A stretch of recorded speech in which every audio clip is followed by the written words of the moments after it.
నమస్తే. Welcome to our channel. Right. తెలంగాణలో కొండా సురేఖ చేసినటువంటి వ్యాఖ్యలు ఎంత పెద్ద దుమారం రేపాయో మనందరికీ తెలిసిందే. అయితే ఈరోజు కొత్త విషయం ఏంటంటే, ఆ కేసుకి సంబంధించి కొండా సురేఖ నాగార్జున మీద డిఫమేషన్ వేశారు కోర్టులో. అయితే దీనికి సంబంధించి అసలు నాగార్జున రేపు కోర్టులో ఏ విధంగా స్పందిస్తారో మనకింకా పూర్తిగా తెలీదు. అయితే తెలంగాణలో ఈ వ్యాఖ్యలు ఏవైతే ఉన్నాయో తెలంగాణ సంస్కృతికి సంబంధించి ఒక ఆహ్, విపరీతమైన విమర్శలైతే వినపడడం జరిగింది. ఒకసారి మనతో పాటు ఉన్నారు అనలిస్ట్ వి. ప్రకాష్ గారు. ఆయన్ని అడిగి దీని మీద విశ్లేషణ చేసే ప్రయత్నం చేద్దాం. నమస్తే సార్. నమస్తే అమ్మ. Right sir. సో మీకు ప్రత్యేకంగా చెప్పక్కర్లేదు. ఆల్మోస్ట్ ఒక 1 వీక్ నుంచి నడుస్తున్న ఇష్యూ ఇది. కొండా సురేఖ చేసినటువంటి వ్యాఖ్యలు ఏవైతే ఉన్నాయో నాగార్జున మీద చాలా పెద్ద దుమారం రేపుతున్నాయి. చాలా అభ్యంతరకరం అట్లా మాట్లాడడం అనేది. తెలంగాణలో ఈ రకంగా పనిగట్టుకొని ఒకరిని ఇన్సల్ట్ చేసే సంస్కృతి ఉండదు. ఎప్పుడన్నా ఎమోషన్‌లో అవతల వాళ్ళు ఏమన్నా ఒక మాట అంటే ఇవతల వాళ్ళు నోరు జారడం అనేది సహజంగా జరిగేది. కానీ పని కట్టుకొని మైక్ ముందుకొచ్చి ఒక గొప్ప కుటుంబం నాగార్జునది. ఎందుకంటే నాగేశ్వరరావు గారిని స్వాతంత్రానికంటే పూర్వం నుంచి కూడా అభిమానిస్తున్నారు ప్రజలు. ఆయన జీవితకాలం అంతా కూడా 90 ఏళ్ళకు పైన బ్రతికాడు. ఆ కుటుంబానికి ఒక మంచి పరువును నిలబెట్టాడు ఆయన. ఎక్కడ కూడా కాంట్రవర్సీ మనస్తత్వం నాగేశ్వరరావుది కాదు. సేమ్ నాగార్జున గారు కూడా అదే లైన్లో ఎదిగాడు. అభిమాన నటులుగా ఇవాళ కాంట్రవర్సీ లేకుండా అభిమానులు అందరూ కూడా అందరి అభిమానులు కూడా నాగార్జున అభిమానిస్తారు. నాగేశ్వరరావు గారికి కూడా ఎన్టీ రామారావు అభిమానులు కూడా నాగేశ్వరరావుని అభిమానించేవారు. అంటే వాళ్ళిద్దరికీ ఆ రోజుల్లో పరస్పర అభిమానాలు కూడా బాగుండేది. అటువంటి కుటుంబం మీద నిందలేయడం అనేది, అందులో కేటీఆర్ను లాగడం, ఇది ఏ రకంగా కూడా ఎవరు దాన్ని సమర్థించరు. ఈవెన్ కాంగ్రెస్లో ఉన్న వాళ్ళ సపోర్ట్ కూడా సురేఖకు దొరకలేదు. చేసిన తప్పు మీద సరిదిద్దుకోలేక మళ్ళీ దాన్ని కప్పిపుచ్చుకోవడానికి పదే పదే తప్పులు చేస్తూ వస్తున్నది. ఇవాళ కొంతమంది బీసీ నాయకులు కూడా ఆమె బీసీ కాబట్టి అంటే ఏదైనా మాట్లాడి బీసీ ముసుగులో జాక్కోవాలంటే కుదరదు. నేను బీసీయే, బట్ ఇటువంటి సంస్కృతిని తిరస్కరిస్తాం, ఎవరం కూడా సహించాం. కాబట్టి కొండా సురేఖ క్షమాపణలు చెప్పినంత మాత్రాన ఇది మూసివేసేది కాదు. నాగార్జున డిఫమేషన్ కేసాడు, మళ్ళీ కేటీఆర్ గారు కూడా డిఫమేషన్ కేస్తా అని చెప్పారు. ఆమె ఇది ప్రూవ్ అవుతుంది, ఎందుకంటే మీడియా సాక్షిగా అందరూ కూడా టీవీలలో టెలికాస్ట్ చేశారు. ఆమె మాట్లాడిన మాటలన్నీ కూడా నేను మాట్లాడలేదు అని అనడానికి లేదు. ప్రూవ్ అయితే ఏం జరిగే ప్రూవ్ అయితే 2 రకాల శిక్షలు ఉంటాయి. జైలు శిక్ష వేయచ్చు, తర్వాత నష్టపరిహారం ఇవ్వమని చెప్పి కూడా అడగచ్చు. నష్టపరిహారం వేస్తే ఎంత పడొచ్చుంటారు? డిపెండ్స్, ఎందుకంటే ఆ కుటుంబాలు 2 కూడా కేటీఆర్ది కానీ సమంత నాగార్జున కుటుంబం కూడా పరువున్న కుటుంబాలు. వాళ్ళు ఎంతైనా జడ్జి ఇష్టం, అది ఎంతైనా వేయచ్చు. వీళ్ళు అడిగిన అలాగే కేటీఆర్కి సంబంధించి డిఫమేషన్ వేస్తామని ఏదైతే నోటీస్ ఇచ్చారో దానికి సంబంధించి అవసరమైతే నేను కోర్టులో తేల్చుకుంటానని ఆవిడ ముందుగానే సవాల్ విసరడం జరిగింది. అలాగే ఇప్పుడు నాగార్జున మీద కూడా నాంపల్లి క్రిమినల్ కోర్టులో డిఫమేషన్ వేయడం కూడా జరిగింది కొండా సురేఖ. ఆమె డిఫమేషన్ నాగార్జున మీద వేయడానికి ఏముంటుంది? నాగార్జున ఆమెనేం డిఫేమ్ చేయలే కదా. ఎంతో మర్యాదగా గౌరవనీయులైన మంత్రివర్యులు శ్రీమతి కొండా సురేఖ అని రాశాడు. అంటే దాంట్లో లాయర్ కూడా ఏం మాట్లాడుతున్నారు తిరుపతి వర్మ, దాంట్లో అసలు తప్పే ఉంది, ఆవిడ మాట్లాడిన మాటల్లో తప్పే ఉంది అని కప్పుపుచ్చే ఒక ప్రయత్నంగా కనబడుతుంది. అలాగే దీనికి సంబంధించి ఏదైతే ఉందో ఒక బీసీ మహిళ కాబట్టి దీన్ని బీసీ నినాదం వైపు తీసుకెళ్లే ఆలోచన కూడా జరుగుతున్నటువంటి అంశాలు కనపడుతున్నాయి. నేను అంటున్నా, ఏ బీసీ కూడా సపోర్ట్ చేయడు. ఆమె బీసీ, మాకు దగ్గర కుటుంబం కూడా, సన్నిహిత కుటుంబం, వరంగల్ జిల్లా. ఆమె హస్బెండ్ నా బంధువు. అయినా కూడా ఎందుకు సపోర్ట్ చేస్తామమ్మా? పిచ్చి పిచ్చిగా మాట్లాడి సపోర్ట్ చేస్తారా? ఆమె చేసిన తప్పును ఒప్పుకొని వాళ్ళ ఇంటికి వెళ్ళి క్షమాపణలు చెప్పాలి. ఎంతో కొంత దాన్ని వాళ్ళ గాయపడ్డ మనసులకు కొంత సేద తీరడానికి, ఓదార్చడానికి అది కొంత పనికి వస్తుంది. కానీ మా పని చేయకుండా మళ్ళీ నాగార్జున మీద డిఫమేషన్ వేసిందని మీరు చెప్తున్నారు. నాకైతే తెలియదు. తిరుపతి వర్మ మాట్లాడే మాటలైతే కొన్ని విన్నాను నేను.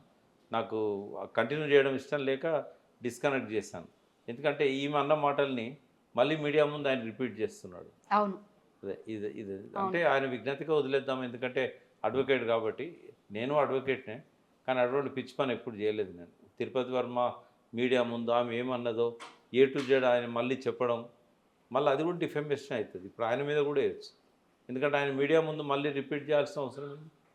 పదే పదే రిపీట్ చేయాల్సిన అవసరం ఉందా? ఇప్పుడు కొన్ని ఛానళ్ళలో నేను దీని గురించి మాట్లాడేటప్పుడు ఆ బయట వేయాలని వాళ్ళకు ఉన్నా కూడా సభ్యత అడ్డం వచ్చి వాళ్ళు నన్ను రిక్వెస్ట్ చేశారు, సార్ మీరు విన్నా వినకపోయినా ఆమె అన్న మాటలను మళ్ళీ మేము రిపీట్ చేయాలంటే మాకే సిగ్గైతుంది, మేము ఛానల్లో రిపీట్ చేయలేకపోతున్నాం అన్నారు. మరి ఆమె అడ్వకేట్ ఎట్లా రిపీట్ చేస్తాడా మా మాటల్ని? అంటే పదే పదే మాట్లాడి వాళ్ళ మనోభావాలను దెబ్బతీయడము ఉద్దేశము. ఇప్పుడు కేటీఆర్ని ఎదుర్కోవాలంటే రాజకీయంగా ఎదుర్కోవాలి. రాజకీయంగా ఎదుర్కొనే ధైర్యం లేక, సత్తా లేక ఈ అడ్డదారులను ఎందుకు దొక్కాలి? ఒక సీనియర్ ఎమ్మెల్యే, సీనియర్ మంత్రి, నిజంగానే బీసీలు గర్వపడ్డ సందర్భం. కొండా సురేఖ లాంటి సీనియర్ ఎమ్మెల్యేకు మంత్రి పదవి ఇచ్చినందుకు అందరూ గర్వపడ్డారు. ఒక పద్మశాలి బిడ్డ, ఒక మున్నూరు కాపు కుటుంబానికి వచ్చిన అమ్మాయి. ఈ ఈ బీసీల సంస్కృతి ఇది కానే కాదు. ఆ రకంగా మాట్లాడడం అనేది లోపల ఏదో పెట్టుకొని ఆ కక్షతో మాట్లాడినట్టు కనబడ్డది. నిజంగానే కేటీఆర్ గారు ఆమెను అవమానపరిచే విధంగా ఏమైనా ట్విట్టర్లో ట్వీట్ చేసి ఉంటే ఆమె అన్నదాన్ని సరిదిద్దుకోవచ్చు. అట్లేం జరగలేదు కదా. అంటే ఆమె రఘునందన్ వేసిన నూలు దండ ఏదైతే ఉందో దాన్ని ఎవరో ట్వీట్ చేస్తే, ఎవరో దాన్ని సోషల్ మీడియాలో వైరల్ చేస్తే అది కేటీఆర్కు, టీఆర్ఎస్కి ఆపాదించడం ఎట్లా కరెక్ట్ అవుతుంది? ఎక్కడన్నా ప్రూవ్ చేశారా వాళ్ళు?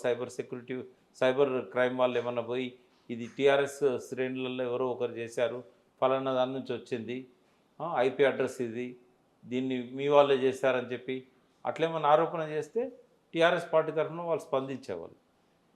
ఏదో పట్టుకొని దాన్ని ఇంకేదో మనసులో పెట్టుకొని పిచ్చి పిచ్చిగా మాట్లాడడం అనేది కరెక్ట్ కాదు. ఇప్పటికైనా ఆమె తప్పు ఒప్పుకొని వాళ్ళందరి దగ్గరికి ప్రత్యేకంగా పోయి క్షమాపణలు చెప్తే వాళ్ళ కోపాలు తగ్గుతాయేమో. బట్ డిఫెమేషన్ మాత్రం ఆమె దొరికిపోయింది, రెడ్ హ్యాండెడ్గా దొరికింది. ఖచ్చితంగా పే చేయాల్సి వస్తుంది, అవసరమైతే జైల్లో పోయి కూర్చోవాలి. దీనికి సంబంధించి ఇప్పుడు టీపీసీసీ ప్రెసిడెంట్ మహేష్ కుమార్ గౌడ్ కూడా అవతల మహిళని యువతలు కూడా మహిళని దయచేసి ఈ వివాదాన్ని ఇక్కడితో ఆపేసేయండి, దీన్ని రాజకీయం చేయొద్దు అన్న చెప్పేసి ఒక కామెంట్ కూడా చేయడం రాజకీయం చేసింది సురేఖ. రాజకీయాల్లో లేని కుటుంబాలను రచ్చకీడుస్తున్న సురేఖ. కాబట్టి రాజకీయం చేయొద్దు అనుకునే బదులు ఆయన పోయి ఆమెతో చెప్పి దీన్ని సబ్సైడ్ చేయడానికి ఏం చేయాలనో ముఖ్యమంత్రి గారితో కూడా మందలించేటట్టు మాట్లాడించాలి. రైట్. బట్ ముఖ్యమంత్రి ఇదే అంశం గురించి ఎందుకు రేవంత్ రెడ్డి ఇప్పటి వరకు ప్రస్తావించలేదు అనుకో? ఇట్లా ఏ ముఖంతో ప్రస్తావిస్తాడు? ఎందుకంటే ఆయనే కదా ఇష్టం వచ్చినట్టు మాట్లాడే మనస్తత్వాలను డెవలప్ చేసింది. యథా రాజా తదా ప్రజ అంటారు. నీ ముఖ్యమంత్రి సభ్యత లేకుండా మాట్లాడుతూ ఉంటాడు, అసెంబ్లీ సాక్షిగా మాట్లాడుతూ ఉంటాడు, పండబెట్టి తొక్కుతా, పేగులు మెడకేసుకుంటా, కనుగుడ్లు తీసి గోళీలు ఆడుతా, లాగుళ్ళలో తొండలు తొడిగిస్తా.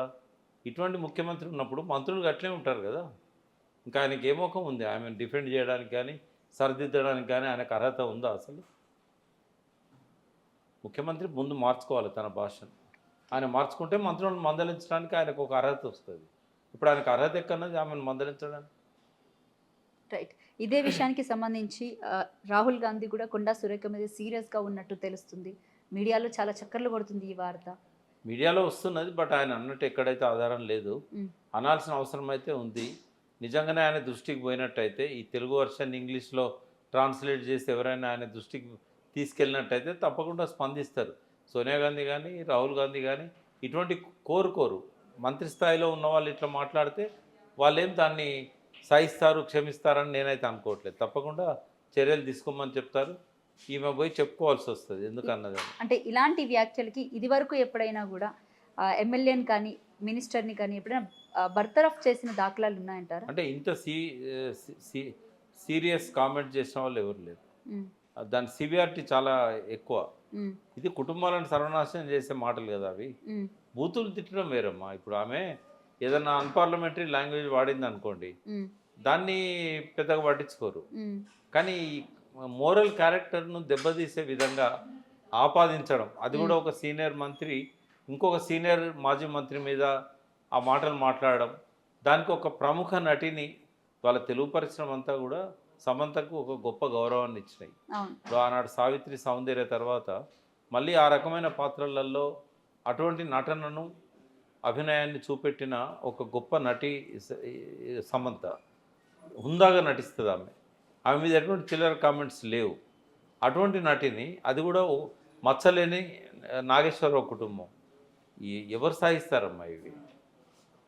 ఆమె దాన్ని రెక్టిఫై చేసుకోవడానికి ప్రయత్నం చేసే బదులు ఇంకా దాన్ని రచ్చ చేస్తున్నది. దానివల్ల నష్టపోయేది ఆమెనే కానీ బీసీ ముసుగేసుకున్నంత మాత్రాన బీసీలు ఆమెను ఈ విషయంలో క్షమిస్తారని అయితే నేను అనుకోవట్లేదు. రైట్. ఇంకొక విషయానికి వస్తే కనుక ఇదే అంశానికి సంబంధించి సమంత మీద చేసిన వ్యాఖ్యలు లేదా అక్కినేని నాగేశ్వరరావు కుటుంబం మీద చేసినటువంటి వ్యాఖ్యలు ఇండస్ట్రీ మొత్తం రెస్పాండ్ అయ్యింది. అవుతారు కదా, న్యాచురల్ కదా. సో ఆ రెస్పాండ్ అయ్యే క్రమంలో కాంగ్రెస్ పార్టీ ఇప్పుడు రేవంత్ రెడ్డికి సంబంధించి ఒక న్యూస్ బాగా సర్క్యులేట్ ఏమవుతుందంటే జిహెచ్ఎంసీ ఎలక్షన్స్ తర్వాత ఇండస్ట్రీ భరతం పడతాడు, కాస్టింగ్ కౌచ్ జరగలేదా, లేకపోతే డ్రగ్స్ కేసు లేదా, లేకపోతే అమ్మాయిల్ని వేధించట్లేదా, అసలు ఇండస్ట్రీకి సంబంధించి కొంతమందిని బయటికి తీసుకురావాలనే ఆలోచన కాంగ్రెస్ పార్టీ చేస్తుందని చెప్పేసి ఈ ఒక న్యూస్ బాగా చక్కర్లు కొడుతుంది. అది వార్త కరెక్ట్ కాదు. ఎందుకంటే ఇండస్ట్రీకి అట్లా పర్సనల్గా రేవంత్ రెడ్డిని టార్గెట్ చేయాలనే ఆలోచన ఏమాత్రం ఉండదు. ఎక్కడైనా సందర్భం వచ్చినప్పుడు ఆయన మీద కామెంట్ చేస్తారేమో, కానీ ఈ ఇన్సిడెంట్ దృష్టిలో పెట్టుకొని ఇండస్ట్రీ నాగార్జున కోసం రేవంత్ రెడ్డిని టార్గెట్ చేస్తుందని నేనైతే అనుకోవట్లేదు. వాళ్ళు ఒక సంఘటనను బట్టి స్పందిస్తారు. ప్రకాష్ రాజ్ అయినా మిగతా నాని వీళ్ళంతా స్పందించారు. అందులో అర్థం ఉంది, వాళ్ళు స్పందించాల్సిందే. స్పందించకపోతే మనం వాళ్ళని తప్పుపట్టాలి. స్పందించడం అనేది సరే అయింది. కాబట్టి అంత మాత్రాన మనం రేవంత్ రెడ్డికి వాళ్ళకి మధ్య ఏదో ఘర్షణ వాతావరణం నెలకొన్నదని అనుకోవడానికి లేదు. Right sir. సో ఒకసారి మనం తెలంగాణ రాజకీయ అంటే మరొకసారి రేవంత్ రెడ్డి విషయానికి వస్తే కనుక సక్సెస్ఫుల్గా 24సారి ఢిల్లీకి వెళ్ళడం జరిగింది. దాని మీద మీ కామెంట్ ఏంటి? స్వయం పాలన ఏదైతే స్వయం పాలన తెలంగాణ ప్రజలు కోరుకున్నారో ఒక 10 సంవత్సరాల పాటు తెలంగాణలో స్వయం పాలన అమలు జరిగింది. ఏ నిర్ణయం తీసుకోవాలన్నా కూడా కేసీఆర్ గారు క్యాబినెట్ ద్వారాను లేకుంటే తనకు తాను ప్రకటించడము చేసేవారు. కానీ ఇప్పుడు స్వయం పాలన నుంచి పరపాలన వైపు నడిపించారు రేవంత్ రెడ్డి. అంటే మళ్ళీ పెనం మీదకి వెళ్ళి పొయ్యిలో పడ్డట్టు అయిపోయింది. సమైక్య రాష్ట్రంలో పెనం మీద ఉండే కనీసం ఆంధ్ర పాలకులు వాళ్ళు అనుకున్న నిర్ణయాలు తీసుకునేవాళ్ళు. రాజశేఖర రెడ్డి ఉన్న అంతకుముందు ఉన్న చీఫ్ మినిస్టర్స్ కానీ ప్రతి చిన్నదానికి ఢిల్లీకి పోయి పర్మిషన్లు తీసుకోలేదు. వాళ్ళు కూడా కాంగ్రెస్ మంత్రులే, కానీ వాళ్ళు అవసరాలను బట్టి నిర్ణయాలు తీసుకునే స్వేచ్ఛ వాళ్ళకు ఉండేది. కానీ రేవంత్ రెడ్డి పూర్తిగా ఇక్కడ పరిపాలన తీసుకుపోయి ఢిల్లీ పాలకుల పాదాల దగ్గర తాకట్టు పెట్టాడు. ఇప్పుడు ఏం దగ్గాలన్నా తుమ్మాలన్నా రాహుల్ గాంధీ చెప్తే తప్ప రేవంత్ రెడ్డి దానికి స్పందించే పరిస్థితి లేదు. ఇప్పుడు 10 నెలలు కూడా కాలేదు, ఇప్పటికీ 9 నెలలు అవుతుంది. 9 నెలల్లో 24 సార్లు పోయిండు అని అంటే ఎంత డిపెండ్ అవుతున్నాడు అనేది.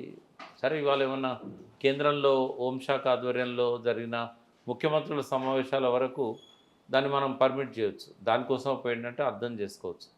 కానీ ఆయన ప్రతిసారి కూడా రాహుల్ గాంధీ సోనియా గాంధీని కలిసి ఇక్కడ రాజకీయాలు చర్చించి ఈవెన్ కార్పొరేషన్ చైర్మన్ పదవి ఇవ్వాలన్నా కూడా ఆయన చేతిలో ఆ స్వేచ్ఛ లేదు. తెలంగాణ ప్రజలు అర్థం చేసుకోవాలి ఎందుకు ఈ రకంగా స్వాతంత్రాన్ని తీసుకెళ్ళి ఢిల్లీ పాలకుల చేతుల్లో పెట్టారనేది ప్రజలకు అర్థం కావాలి. రైట్. అయితే ఇంకొక విషయానికి వస్తే కనుక మూసీ బాధితులకి సంబంధించి బీఆర్ఎస్ పార్టీ వాళ్ళు ఆల్మోస్ట్ 1500 కోట్లు వెనకేసుకున్నారు. అందులో నుంచి 500 కోట్లు తీసి మూసీ బాధితులకు ఇవ్వచ్చు కదా అని రేవంత్ రెడ్డి ఒక ప్రెస్ మీట్లో మాట్లాడడం జరిగింది. 1500 కోట్లు ఎక్కడి నుంచి వచ్చినాయట? 3600 కోట్లు వీటికి ఇచ్చారు. ఏది ఎస్టీపీలకు. మొత్తం మూసీ మీద ఖర్చు పెట్టిందే 3600 కోట్లేమో దానికి పెట్టారు. స్ట్రాటజిక్ నాలా డెవలప్మెంట్ ప్రోగ్రామ్ అని చెప్పి వరదలను మూసీలోకి డైవర్ట్ చేయడానికి రోడ్లు ఇవన్నీ వేసినాయి. ఇవన్నీ కలిపితే నాలాలను రోడ్ల కింద నాలాలు క్రియేట్ చేసి ఈ వరద నీరు అపార్ట్మెంట్లకు రాకుండా చేయగలిగారు. ఇవి మొత్తం కలిపితే 4600 కోట్ల వర్క్స్ కళ్ళ ముందు కనబడుతున్నాయి కదా. ఇప్పుడు ఆల్రెడీ ఎస్టీపీలు అన్నీ కూడా ఇనాగరేషన్ సిద్ధంగా ఉన్నాయి. చాలా వరకు పూర్తయినాయి, చాలా వరకు వర్క్ నడుస్తూ ఉంది. నిజంగానే వాళ్ళు బిల్లులు ఇచ్చి అక్కడ ఏం పని జరగలేదు అని అనుకుంటే అది వేరు. ఓపెన్ టెండర్స్లలో ఆ రకంగా తీసుకునే అవకాశం ఏమి ఉండదు. అంటే కాంగ్రెస్ పాలకులకు ఇదివరకు అలవాటు ఉండే అట్లా. బట్ టీఆర్ఎస్ ఏంటంటే డబ్బులు సంపాదించడానికి ప్రజల సొమ్ము దోచుకోవడం అనేది టీఆర్ఎస్ చరిత్రలో నాకు తెలిసినంతవరకు లేదు. వాళ్ళు కాళేశ్వరం మీద కూడా ఇట్లే మాట్లాడారు, 1,00,000 కోట్లు తిన్నారని. ఈ రోజు వరకు కూడా 1,00,000 ఖర్చు కాలే. రేవంత్ రెడ్డి వచ్చి 9 నెలలు అయినాక కూడా 1,00,000 కోట్లు దాని మీద ఖర్చు కాలే. ఎక్కడి నుంచి అయితే 1,00,000 కోట్లు తిన్నది ఎక్కడ? మరి ఇన్ని రకాల స్ట్రక్చర్స్ కనబడతాయి మనకు. మేడిగడ్డ బ్యారేజ్ దగ్గర నుంచి మొదలు పెడితే కొండపోచమ్మ సాగర్ హైదరాబాద్ పక్కన ఉంది. ఇన్ని రకాల స్ట్రక్చర్స్ డబ్బులు పెట్టకుండా అయితే కావు కదా. మరి ఇవన్నీ ఎవరు చేశారు? కేసీఆర్ ఆధ్వర్యంలో ఆ 93-94 వేల కోట్లతోని జరిగిన పనులు కళ్ళ ముందు కనబడతాం. మూసీ విషయంలో కూడా అంతే. మూసీ విషయంలో ఒక రోడ్ మ్యాప్ ప్రకటించి దానికి తగ్గ ఏర్పాట్లన్నీ చేసే క్రమంలోనే ఆ ప్రభుత్వం పడిపోయింది. దాన్ని ముందుకు తీసుకెళ్లే బాధ్యత రేవంత్ రెడ్డి మీద ఉంది. కానీ వాళ్ళు ఇచ్చిన ప్రణాళికలో 1,00,000 కోట్లు కానీ 1,50,000 కోట్లు కానీ ఖర్చు పెట్టే ప్రణాళిక ఏది కేటీఆర్ గారు చేయలేదు. ఆయన ఒక పద్ధతి ప్రకారంగా ముందుకు పోయాడు. అదే కొంత సంయమనంతో వాళ్ళకు ఆల్టర్నేటివ్గా ఇల్లు కన్స్ట్రక్షన్ చేసి ఎవరెవరైతే ఆ సర్వే కూడా జెన్యూనిటీ అనేది కూడా ఇంపార్టెంట్. ఇప్పుడు నదులకు అసలు బౌండరీసే లేవు. మూసీ నది కూడా బౌండరీ లేదు. మరి ఇరిగేషన్ రెవెన్యూ వాళ్ళు కలిసి బౌండరీస్ క్రియేట్ చేశారు. అవి ఎంతవరకు కరెక్ట్ అనేది చూడాలి. దాని మీద కోర్టు పోయి కూడా పట్టదారులు స్టే తీసుకుంటారు. ఒకవేళ నిజంగానే బౌండరీస్ కరెక్ట్ అయితే 8,000 12,000 కుటుంబాలు అందులోకి వచ్చేటివి వాళ్ళకు పక్కనే ఉన్న రేస్ కోర్సులోనో లేకుంటే ఇంకా ఆ పక్కన గోషామాల్లోనో వాళ్ళకు ఉండడానికి చాదర్గఢ్ జైలు కూడా ఉంది, చెంచల్గూడ జైలు. వీటిల్లో ఏర్పాట్లు చేసి వాళ్ళని షిఫ్ట్ చేసినట్టయితే చాలా బాగుంటుంది. కానీ అదేది లేకుండా రాత్రి నోటీసులు ఇచ్చి మీరు ఇక్కడ వెళ్ళిపోవాలంటే ఎప్పుడో 1960లో 50లో వచ్చిన వాళ్ళు ఉన్నారు. వాళ్ళంతా ఎందుకు ఖాళీ చేస్తారు? అంటే బుల్డోజ్ చేయడానికి కాదు పవర్స్ ఇచ్చింది రేవంత్ రెడ్డికి. ప్రజాస్వామ్యంలో ప్రజల కష్ట సుఖాలు చాలా ఇంపార్టెంట్. వాళ్ళని ఇబ్బంది పెట్టి నేను గులాబీ తోట పెంచుతా, నేను బంతిపూల తోట పెంచుతా అంటే సుందరీకరణ ఎవరు అడిగింది? నేను మూసి ప్రజలు అడిగేది ఆ మురుగునీటిని శుభ్రం చేయమన్నారు. దానికి ఆల్రెడీ కేటీఆర్ గారే ఏర్పాట్లు చేశారు. ఎన్ని నాలాలు మూసిలో కలుస్తున్నాయి, ప్రతి నాలా మీద ఎన్నైతే చెరువులు ఉన్నాయో అక్కడి నుంచి వచ్చే ఆ వ్యర్థ జలాలు కెమికల్ కలిసినాయి. వీటన్నిటిని శుద్ధి చేయడానికే ఎస్టీపీలు పెట్టారు, సీవేజ్ ట్రీట్మెంట్ ప్లాంట్స్. అవన్నీ ఓపెన్ అయిన తర్వాత ఆటోమేటిక్గా మురుగునీటి బదులు మంచినీరు వస్తుంది. అందులో తాగడానికి పనికి రాకపోయినా గార్డెనింగ్కి ఇట్లాంటి వాటికి పనికి వచ్చే నీళ్ళు వస్తాయి. వాటిల్లో మురుగు ఉండదు కాబట్టి ఆ స్మెల్ ఉండదు. కాబట్టి అవన్నీ ఏర్పాట్లు ఇదివరకే అయినాయి. ఈయన పోయి బటన్ నొక్కడే తప్ప కొత్తగా ఈయన కట్టేది ఏం లేదు. టెండర్స్ అయిపోయినాయి, పనులు అయిపోయినాయి. రేపు ఎల్లుండో వాటి సిద్ధంగా ఉన్నాయి, ఇనాగరేషన్ సిద్ధంగా ఉన్నాయి. కాబట్టి టీఆర్ఎస్ తిన్నది లేదు, టీఆర్ఎస్ చెల్లించాల్సింది లేదు. హైడ్రాకి చట్టబద్ధత కల్పించడం మీద మీ కామెంట్ ఏంటి సార్? ఇంకా రాలేదమ్మా చట్టబద్ధత. గవర్నర్ ఆర్డినెన్స్ ద్వారా ఏదైతే ఇచ్చారో అదే అసెంబ్లీలో చట్టం కావాల్సిన అవసరం ఉంది నెక్స్ట్ సెషన్లో. ఆ చట్టం వచ్చినప్పుడు అపోజిషన్ వాళ్ళు దాన్ని ఆ చట్టబద్ధత గురించి కావాల్సిన సూచనలు చేయొచ్చు. బట్ హేస్టీగా తీసుకున్న నిర్ణయం అది. దాని వెనకాల రాజకీయ కోణం ఉంది, దాని వెనకాల ఆర్థిక కోణం ఉంది. ఇప్పుడు 3 రాష్ట్రాలకు ఎన్నికలున్నాయి, 2 రాష్ట్రాలు మొన్న అయినాయి, జమ్మూ కాశ్మీర్, హర్యానా. ఇప్పుడు ఇంకో 3 రాష్ట్రాలు మహారాష్ట్ర, జార్ఖండ్, ఢిల్లీ, ఈ రాష్ట్రాలు ఎన్నికలున్నాయి. వీళ్ళందరూ పెద్ద ఎత్తున డబ్బు అవసరం ఉంటుంది ఈ పార్టీలకు. మరి ఇక కాంగ్రెస్కు ఉన్న ఏకైక దిక్కు రేవంత్ రెడ్డి. ఎందుకంటే కర్ణాటకలో అంతర్గత తగాదాలు ఉన్నాయి. డీకే శివకుమార్ కానీ సిద్ధరామయ్య కానీ డబ్బులు పంపే పరిస్థితులు లేరు అక్కడ. కాబట్టి ఆ డబ్బులు పోవాలంటే సెలబ్రిటీ మీద దాడి చేయాలి, ఎన్కన్వెన్షన్ కూలగొట్టాలి, బిల్డర్లంతా డబ్బులు పట్టుకపోవాలి. ఇది ఆర్థిక కోణం. రాజకీయ కోణం ఏంటంటే హైదరాబాద్లో ప్రజలు ఓట్లేసి గెలిపించింది బీఆర్ఎస్ ఎమ్మెల్యేని. కాంగ్రెస్ ఇంటర్నల్ సిటీలో ఒక్కరు కూడా గెలవలే. అవుట్స్కట్స్లో ఒక మల్రెడ్డి రంగారెడ్డి గారు గెలిచారు, రాయసింగ్ ఏమో గోషామాల్లో గెలిచాడు. ఇద్దరు తప్పితే ఓల్డ్ సిటీని పక్కకు పెడితే గెలిచిన ప్రతి సీటు బీఆర్ఎస్ది. ఈ ఎమ్మెల్యేలను పార్టీలోకి లాగే క్రమంలో హైడ్రాన్ తీసుకొచ్చాడు. ఏంటంటే కూలగొడుతున్నామనంటే పోయి ఎమ్మెల్యే దగ్గర కూర్చుంటారు ప్రజలు. ఎమ్మెల్యే పోయి ముఖ్యమంత్రిని అడుగుతాడు, నువ్వు నా పార్టీలోకి వస్తే నేను నీ జోలికి రానంటాడు. అట్లనే గాంధీ గారిని లాక్కున్నాడు. బట్ ఇక ఏ ఎమ్మెల్యే కూడా పోవడానికి సిద్ధంగా లేడు. ఈ మూసి హైడ్రా ఈ డ్రామాల వెనుక ఉన్న రాజకీయ కోణం ఎమ్మెల్యేలు లాక్కోవడం, ఆర్థిక కోణం ఢిల్లీకి పైసలు పంపడం.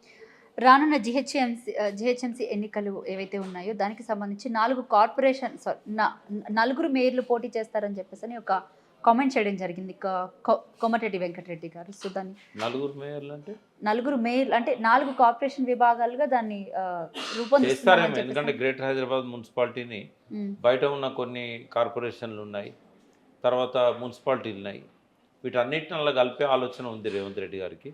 మరి అన్నీ కలిపినప్పుడు 4 కార్పొరేషన్లు అవుతాయా లేకపోతే అన్నీ కలిపి మహానగర కార్పొరేషన్ పెడతాడా చూడాలి.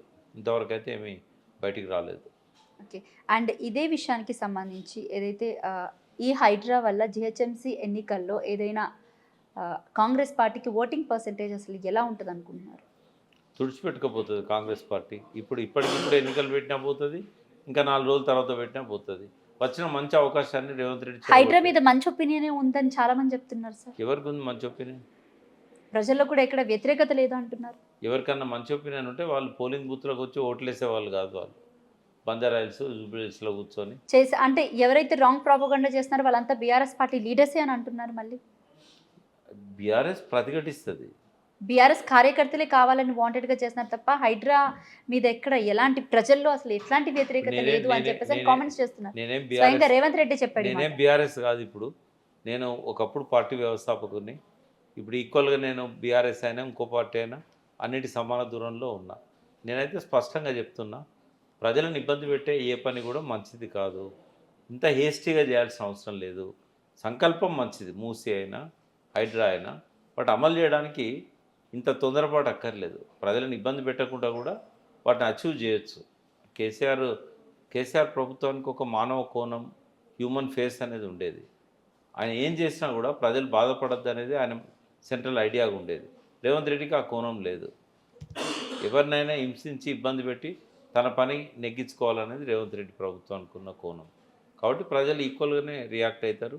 రేపు ఎలక్షన్స్ వచ్చినప్పుడు బుద్ధి చెప్తారు.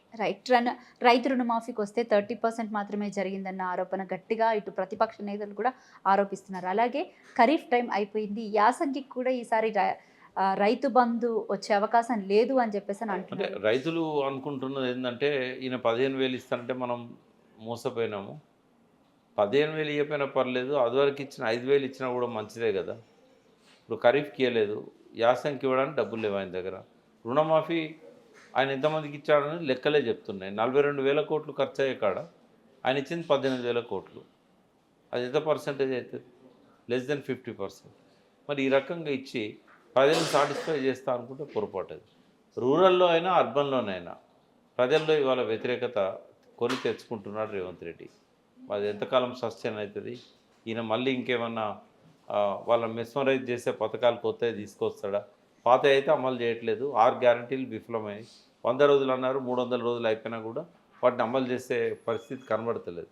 కాబట్టి రేవంత్ రెడ్డి ఘోర వైఫల్యానికి ఈ 9 నెలల కాలం సాక్ష్యంగా నిలబడుతుంది. ఓకే. అంటే ఎంతైనా కూడా ఇంకొంచెం టైం ఇచ్చి చూడాలి అన్న మాటలు కూడా వినపడుతున్నాయి.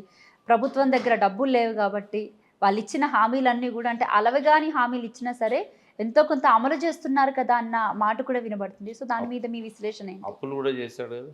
ఉమ్. 60-70 వేల కోట్ల అప్పులు ఇప్పటికే అయినాయి కదా. ఒకవేళ అప్పులు చేసి ఆయన తీర్చగలిగే స్థితిలో తెలంగాణ ప్రభుత్వం ఉంది.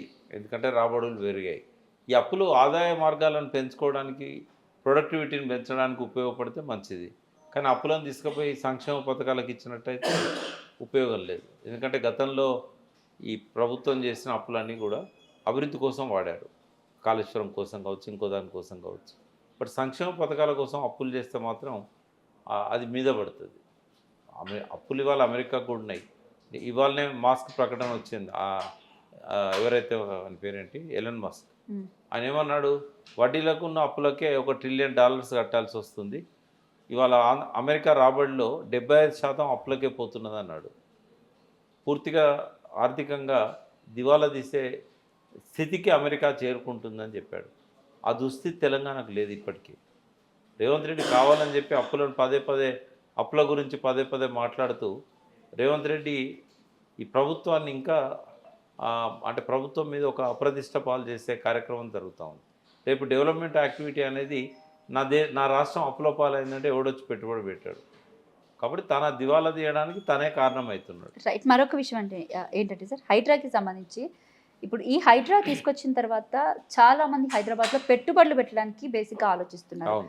అలాగే ఇప్పుడు హైదరాబాద్లో ఏదైనా సరే ఇన్వెస్ట్మెంట్ పరంగానే కాదు, రియల్ ఎస్టేట్ కూడా కుప్పకూలిపోయిందనే మాట కూడా గట్టిగా వినబడుతుంది. లెక్కలు కూడా చెప్తున్నాయి కదా. సో అంటే దీని పరంగా చూసుకున్నట్లయితే తెలంగాణ అభివృద్ధి ఇంకొక 5 ఏళ్ళు వెనక్కి వెళ్ళినట్టు ఏమైనా కనపడుతుంది? ఇప్పుడైతే 6 months నుంచి ఆగిపోయింది. ఇది వెనక్కి ఎంత వెళ్తుంది అనేది మనకు రాబోయే రోజుల్లో తెలుస్తుంది. బట్ ఒకటైతే ఇండస్ట్రియలిస్టులు కొత్తగా ఎవరు రావట్లేదు. ఎవరన్నా విల్లాస్కు తర్వాత అపార్ట్మెంట్స్కి అడ్వాన్స్ ఇచ్చిన వాళ్ళు ఉంటే వెనక్కి తీసుకుంటున్నారు. అల్లకల్లోలంగా తయారైంది రాజకీయ వాతావరణం ఇక్కడ. బహుశా అది రేవంత్ రెడ్డి సరిదిద్దాలంటే ఇంకో పెట్టుబడులు పెట్టకపోతే ఏమవుద్ది అంటే నెక్స్ట్ తెలంగాణ రాజు ఇప్పుడు పెట్టుబడులే రాకపోయినట్టయితే బిల్డర్స్ అంతా దివాలా తీస్తారు. వాళ్ళ కొన్ని కోట్ల ఎస్ఎఫ్టీ ఉంది. ఎక్కడెక్కడ చూసినా కూడా ఆకాశ ఆర్మ్యాలు కట్టుకొని కొంటారని చెప్పి వెయిట్ చేస్తున్నారు. ఫర్ సేల్ అని బోర్డులు పెట్టారు. అవి అమ్ముడు పోకపోతే వాళ్ళు తెచ్చిన అప్పులు బిల్డర్స్ కూడా ఆత్మహత్యలు చేసుకునే పరిస్థితి వస్తుంది. నెక్స్ట్ హైడ్రా పనితీరు హై రైస్ అపార్ట్మెంట్స్ మీద అని విన్నాము. ఏంటి మరంటే అట్లా సిచ్యువేషన్ ఎలా అట్లా ఉండబోతుంది? చెప్పడం వల్ల డబ్బు సంచులు వస్తాయి కదా. కాంగ్రెస్ ఎలక్షన్స్కి ఉపయోగపడే విధంగా ఆ రకంగా చెప్పడం. ఎందుకంటే హై రైజ్ అపార్ట్మెంట్స్ ఏ పర్మిషన్ లేకుండా కట్టరు కదా. ఎట్లా కూలగొడతాడు? దేనికైనా చట్టం ఉంటుంది, రాజ్యాంగం ఉంటుంది. ఆయన ఇష్టం వచ్చినట్టు వివరించడానికి లేదు. రేపు 15వ తారీఖు మన నెక్స్ట్ వాయిదా ఏదైతే ఉందో హైకోర్టులో, మొన్ననే జస్టిస్ లక్ష్మణ్ ఎంత సీరియస్ అయిందో మనం చూసాం. రేపు తెలుస్తుంది నెక్స్ట్ హియరింగ్ రోజు. Right sir. Thank you sir. Thank you so much sir.